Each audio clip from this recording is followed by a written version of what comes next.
Chers amis du PP, 2 janvier, la nuit est en train de tomber, mais j'ai jardiné par des températures qui ont dépassé la vingtaine de degrés dans la serre et qui les ont frôlés en extérieur.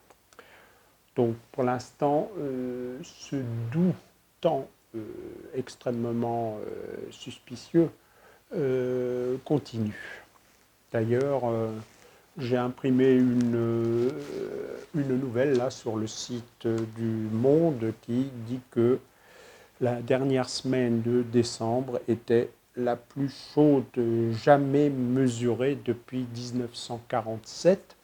Alors, je ne sais pas comment interpréter ce titre. Est-ce qu'avant, il n'y a pas les données ou est-ce qu'avant, il y avait eu des semaines plus chaudes encore ou est-ce que ça n'a jamais été vérifié? La base de données ne dépasse peut-être pas 1947.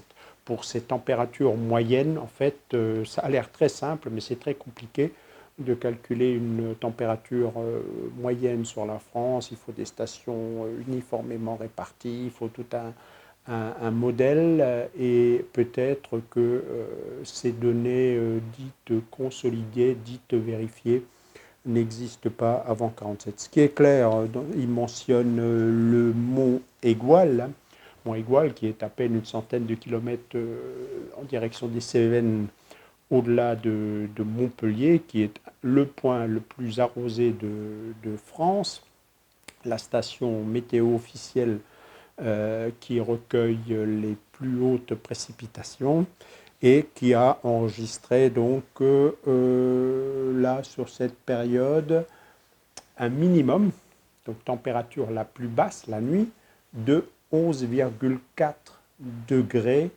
à 1500 mètres d'altitude. Et là, il est précisé que c'est une température inédite depuis le début des relevés dans cette station qui date, donc ces relevés de 1895. Voilà, donc pour ce temps qui continue.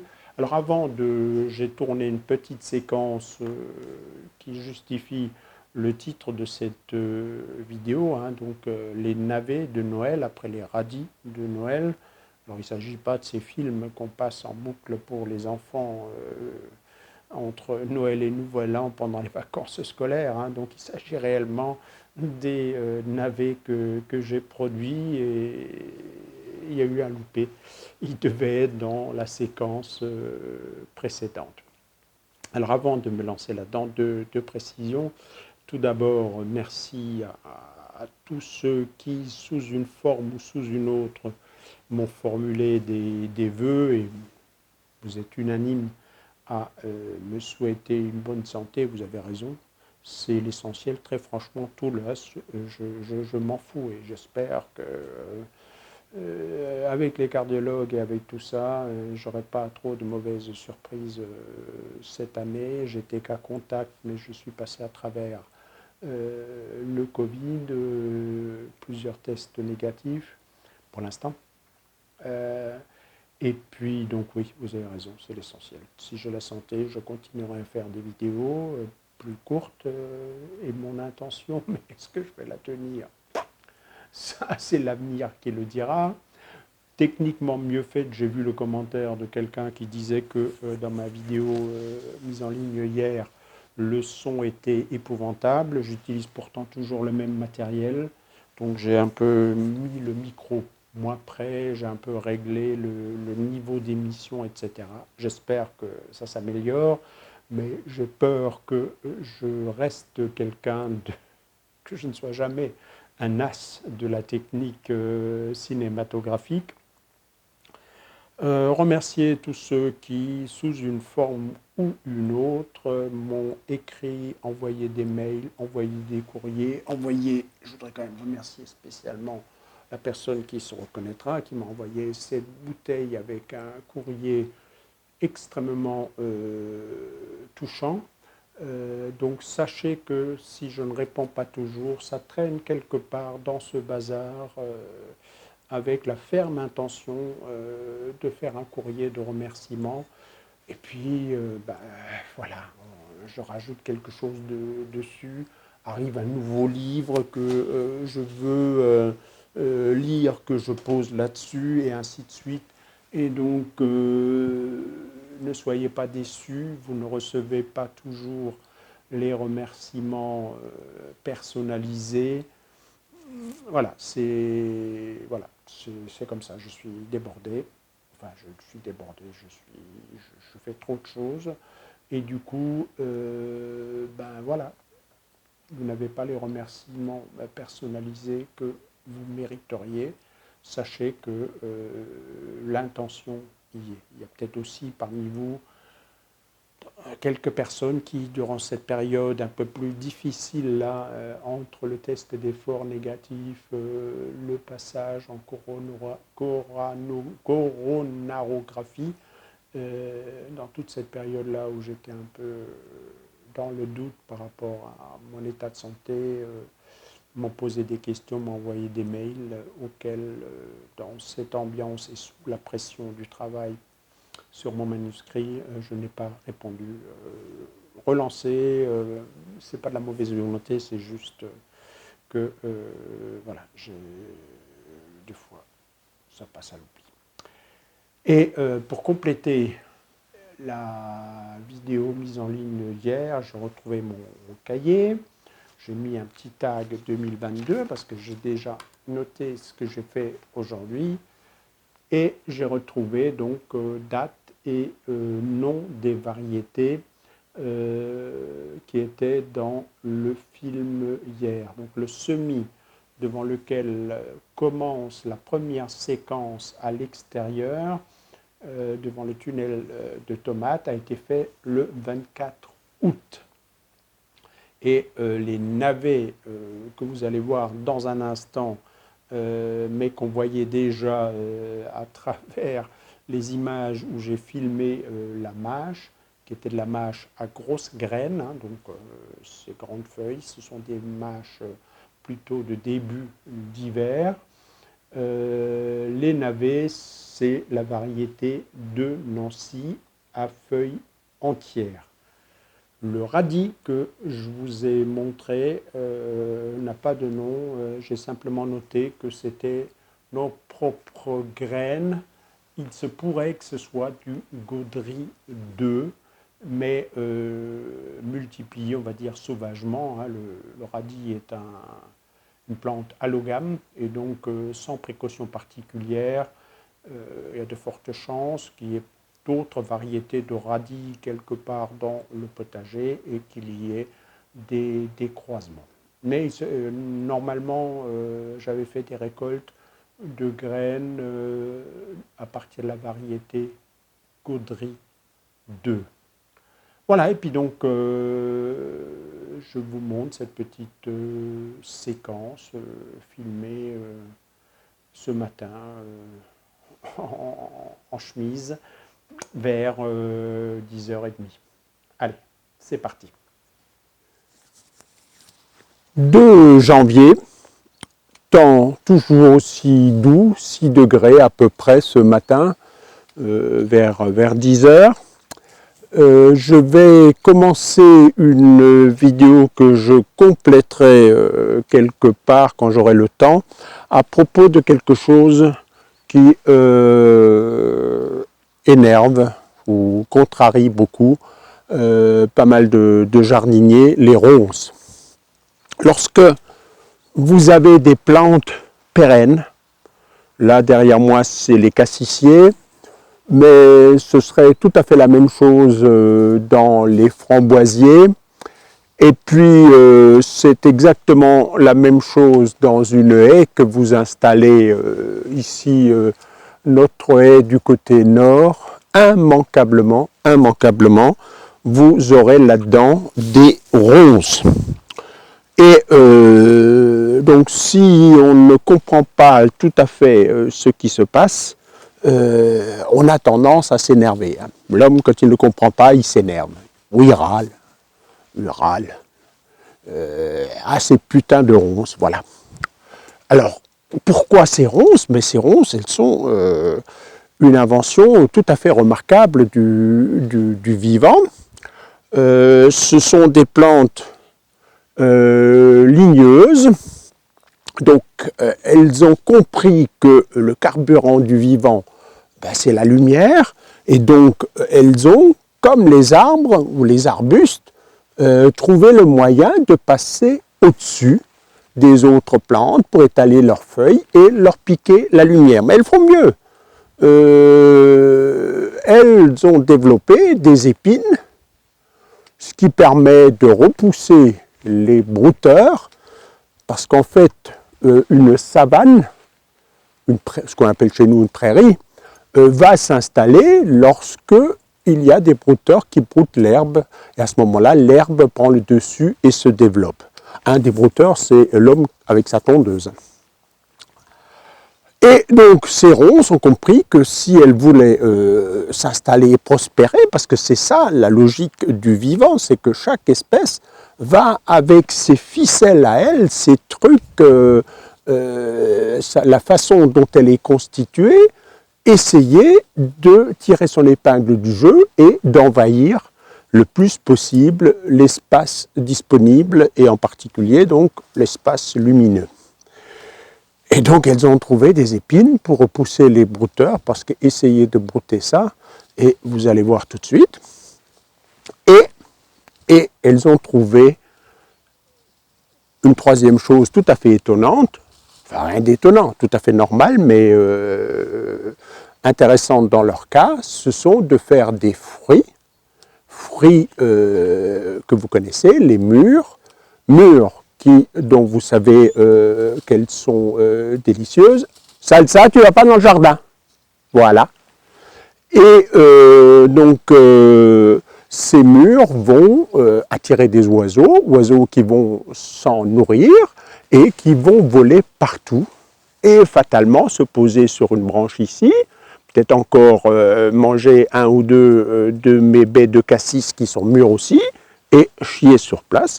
Et voilà, les graines de ronces arrivent. Donc partout, dès lors que vous laissez un espace non fauché, non cultivé en permanence, ou non entretenu, comme peuvent l'être les planches ou les plates-bandes d'un jardin, les ronces s'installent, et en particulier partout où vous avez des ligneux. Et donc, un des entretiens indispensables à faire chaque hiver dans vos ligneux, c'est de nettoyer les ronces et, si possible, d'avoir les racines, d'extraire les racines, parce que sinon, évidemment, dès que vous aurez le dos tourné, ça va repartir, ça a assez d'énergie pour se retrouver en haut et pour vous enquiquiner. Voilà donc la raison pour laquelle, dans un certain nombre de plantations de fruits rouges, on est enquiquiné par les ronces. Alors donc là, Laurence a nettoyé, a extrait un peu ces ronces hier, et donc on va mettre sous ces cassissiers.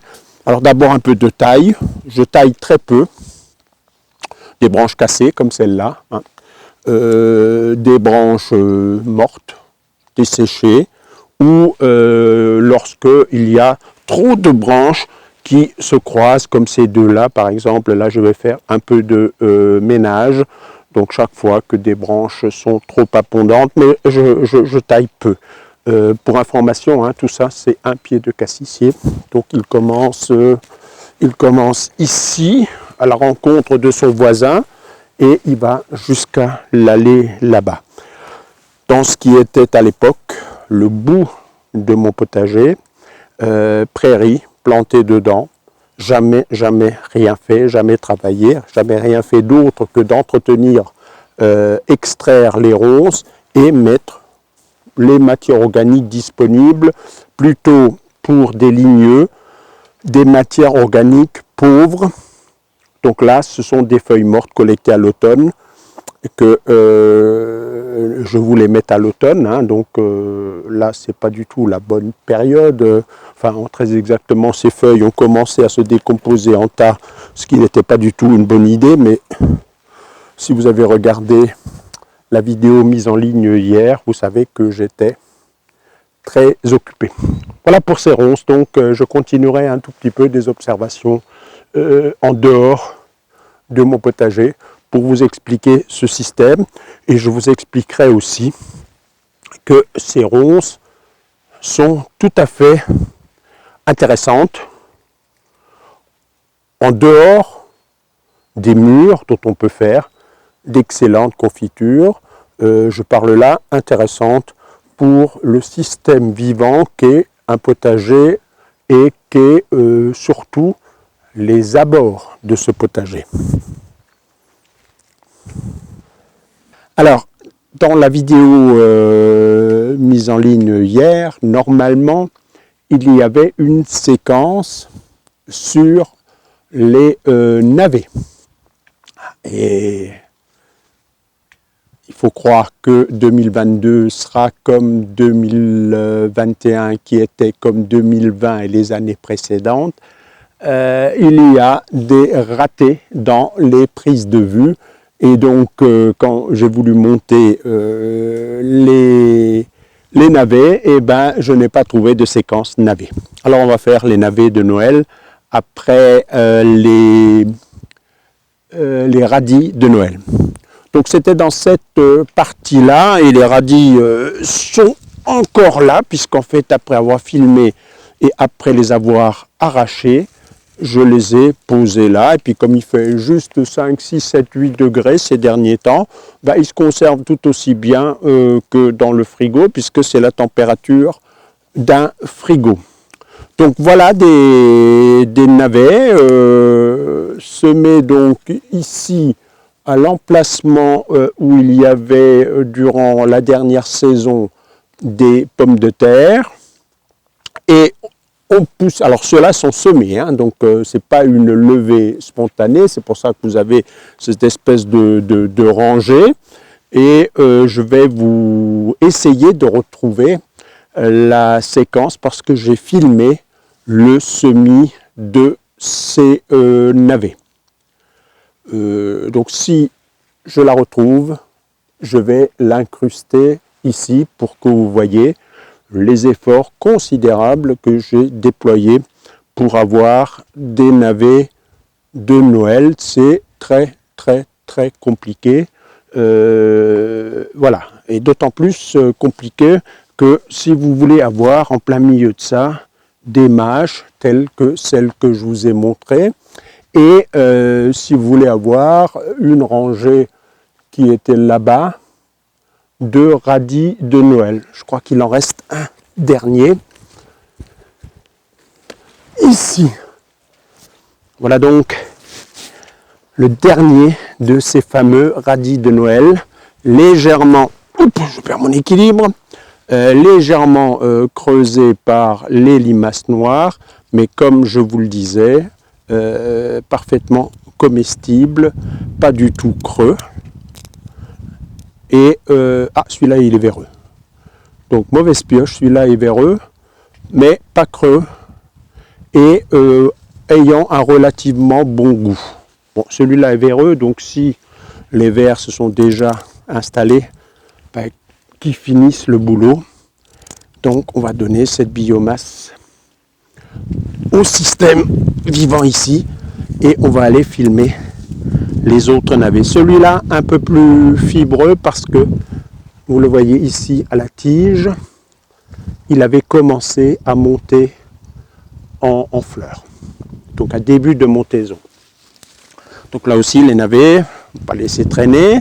Tout ce qui n'est pas utile pour le jardinier est utile pour le jardin.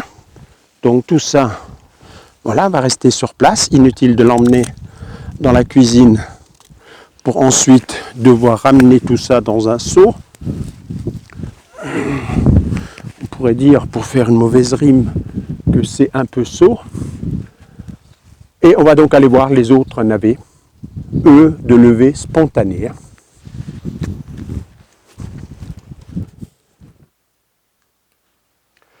Bon, ben, mauvaise pioche, je ne retrouve pas ces images et je me demande si dans ma petite tête, je n'ai pas confondu avec un autre tournage. Donc, je vais vous mettre les images d'un autre semis qui s'est fait un peu plus tard, une quinzaine de jours plus tard, dans des conditions tout à fait comparables.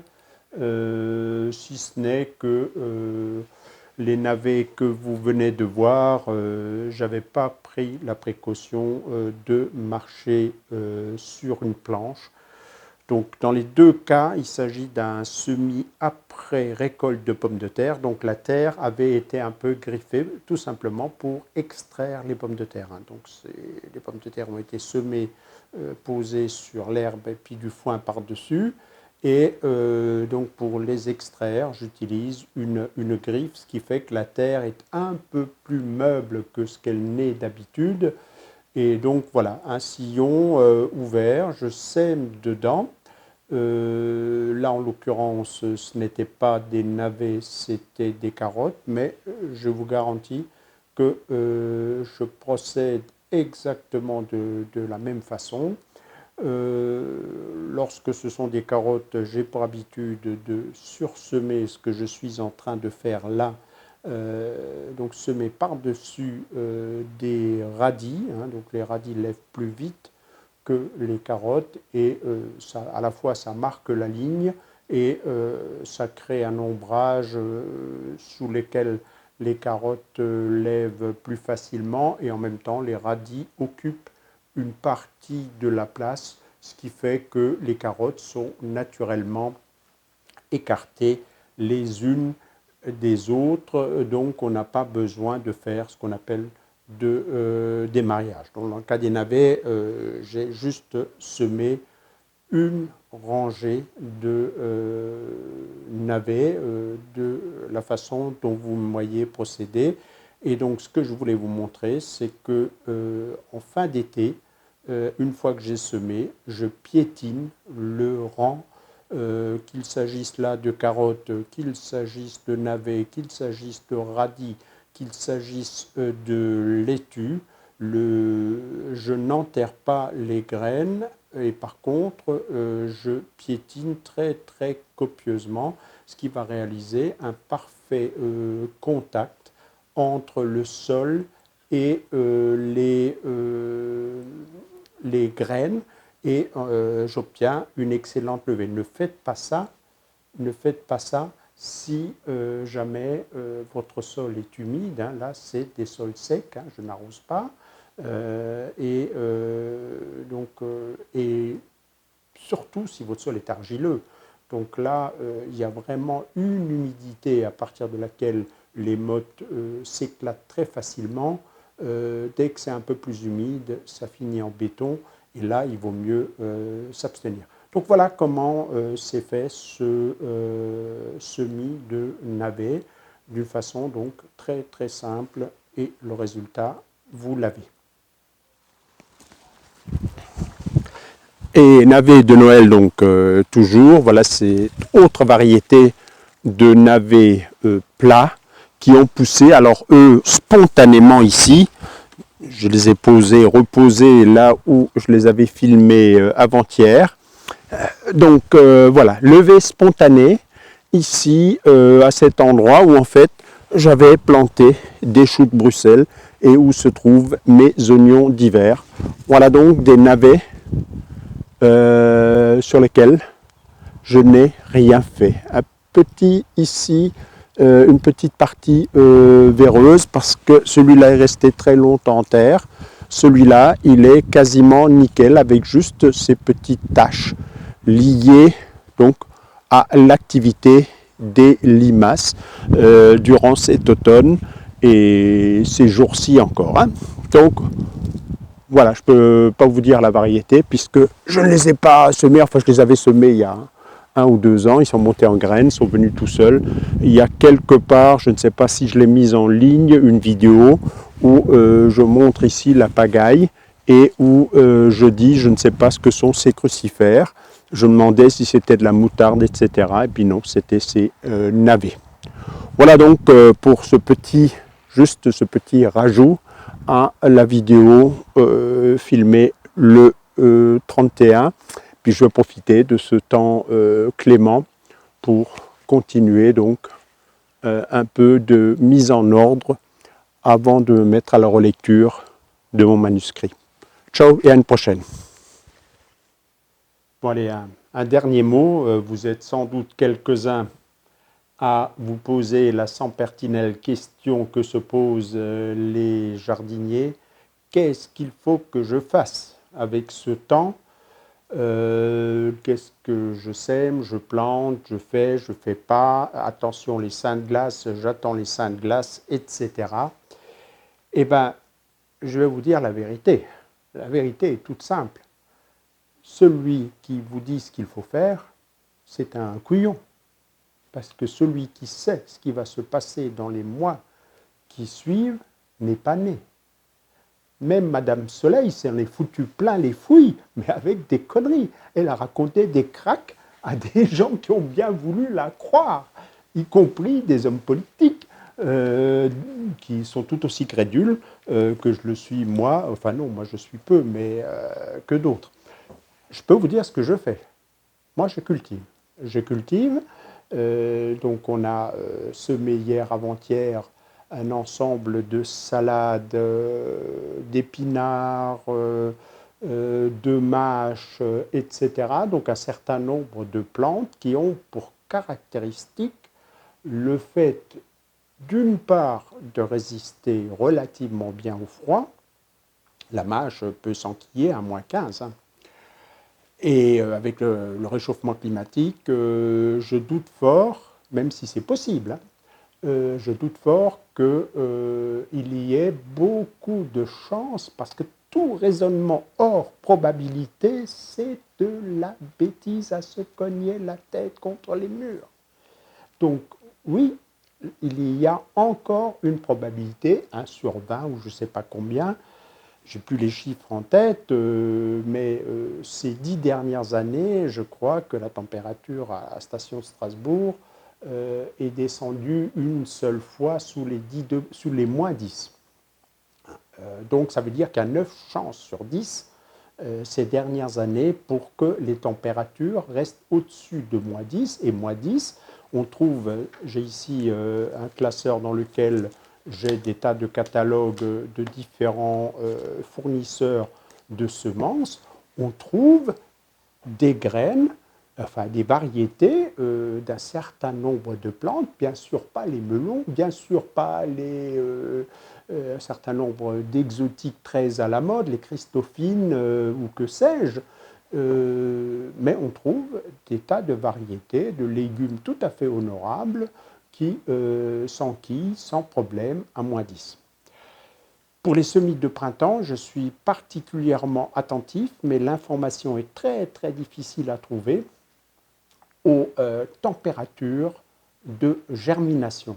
Les salades que Laurence a semées avant-hier sont des variétés non pas spécialement résistantes au froid, elles le sont, mais il y en a d'autres qui sont au moins aussi résistantes au froid, parmi les salades d'hiver par exemple, et quelques-unes qui le sont nettement plus. Elles ont ceci de particulier, et c'est ce qui permet de les semer en ce moment, et j'ai oublié hier dans la vidéo de citer la Saint-Antoine, qui est à la fois une variété et à la fois une technique, une façon de cultiver des laitues.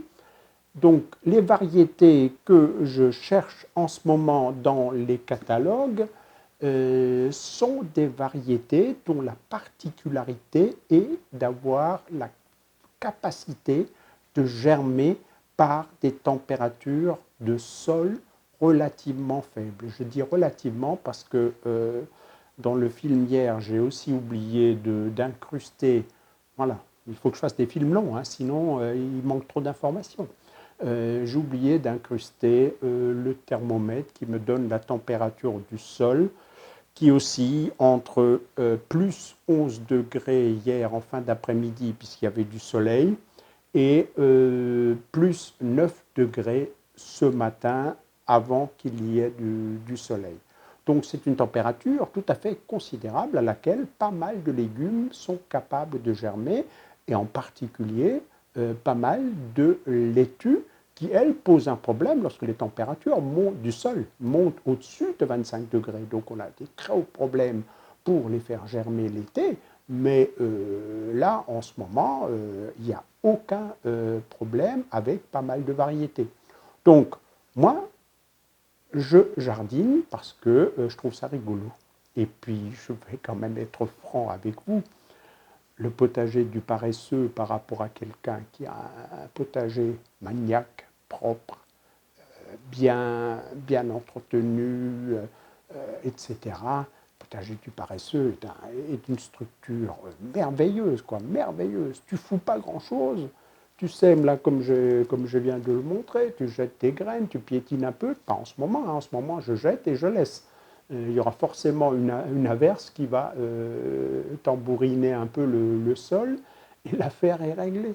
Donc tu risques 3 fois rien en termes d'argent, puisqu'une bonne partie de ces graines, je les ai produites, mais de temps en temps j'achète un sachet à 1,50 €, 2,50 €, tu parles d'une affaire, si ça rate quoi. Et puis surtout, ça ne me coûte pas cher en termes de travail.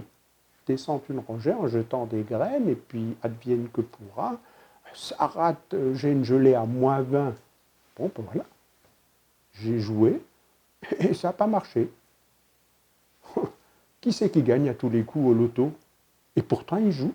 10 €, 10 €, 10 €, 10 €, ils espèrent tous être millionnaires. Je peux vous dire qui est le seul qui gagne dans l'histoire, c'est l'État. Les Français sont vraiment des veaux, De Gaulle l'avait dit. Les Français sont des veaux. Ils râlent contre les impôts et ils payent plus de 5 ou 7 milliards d'impôts volontaires en jouant au loto. Qui reste con, qu'est-ce que je peux y faire, moi? Ah, j'avais dit que je disais plus de gros mots, donc il reste naïf. Voilà. Donc voilà, moi je jardine parce que tout simplement, ça me sort de mes ordinateurs et je prends le pied. Je prends le pied. Ça poussera peut-être, je vous le montrerai, et des fois ça ratera, comme ces Mizuna que je vous ai montré dans la vidéo précédente, où ça montera en graines parce que ça va vernaliser. Ben, je vais apprendre que telle ou telle variété soumise au froid vernalise facilement et je ne la réutiliserai pas. Je serai un peu moins con que je ne l'étais avant d'avoir essayé. Donc moi, mon conseil, c'est essayez. N'ayez peur de rien. Surtout, ne suivez pas comme des moutons les guides qui vous disent qu'avant les 5 glaces, il ne faut pas semer. Suivre comme un mouton n'est pas un signe de liberté ni d'intelligence. Ou terrasser par la peur, ça peut rater, mais bien sûr que ça peut rater. Mais si ça vous terrasse et vous empêche de faire quelque chose, eh ben vous n'avez pas l'ombre d'une trace de liberté. Hein. Ah, le pauvre petit enfant, il ne va pas quitter le jupon de sa mère parce que ça pourrait lui faire prendre un risque. Il peut se casser la gueule dans l'escalier. Oui, absolument. Et moyennant quoi, il restera sous les jupes de sa mère. Et puis, quand il va rencontrer une nana, enfin bon, on va en rester là. Moi, j'essaye, c'est déjà parti, ma saison est déjà partie. Allez, ciao.